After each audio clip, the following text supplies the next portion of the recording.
Hello guys! Hello mga ka-solar. So today, maglo-load test tayo ng ating 6 kilowatts D hybrid on grid off grid. So yan yung ating load ngayon. So total of 1,000. Bago yung load niya. So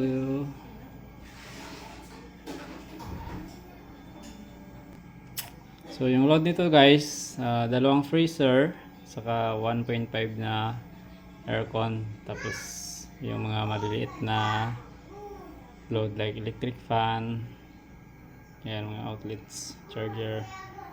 So kaya yung panel natin.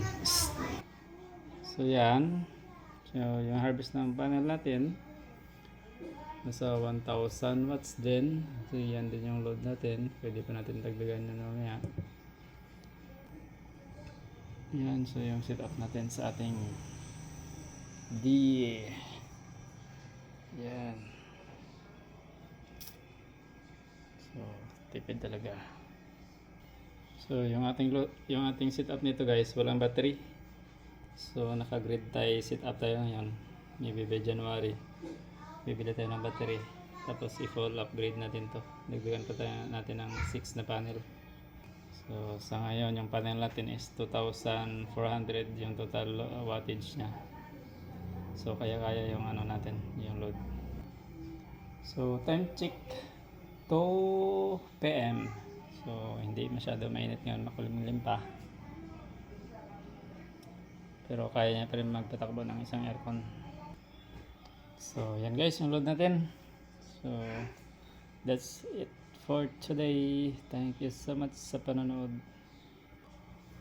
So update ko ulit kayo pag ma-full upgrade nito, tapos lagyan natin ng maraming load yung water station saka yung laundry at car wash natin. So for now yan lang muna. Thank you so much. So ngayon wala tayong kinukuha sa grid. So tipid, walang kapil kung pumapasok sa ating setup. Yan. So okay, thank you. Babus.